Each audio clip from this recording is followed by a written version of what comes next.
hapon. So, nagatigong na karon tungod kay alinsunod sa Presidential Proclamation number 57 of 1998, ang Mayo sa kada tuig gideklara nga bulan sa kadagatan, or sa English pa gitawag nga Month of the Ocean. So kani nga proclamation nahimo nga gi-recognize kung unsa di ay kaimportante ang benepisyo sa ato ang marine and coastal resources. So apil niya na ang ato ang pagkaon, ang ato ang medisina, ang ato ang climate resilience, ang ato ang oxygen. Tungod kay 50% sa oxygen nga naa diri sa ato ang planeta gikan sa ato ang kadagatan.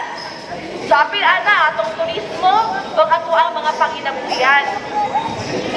So karon nga tuig ang DNR ni-adapt sa UNESCO Ocean Decade Challenge 4. So gitawag ni siya nga Develop a Sustainable and Equitable Blue Economy as tema sa kada tuig nga adherence sa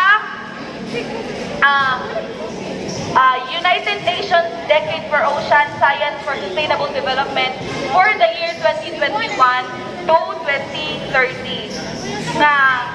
With the message nga the science we want for the science we need for the ocean we want.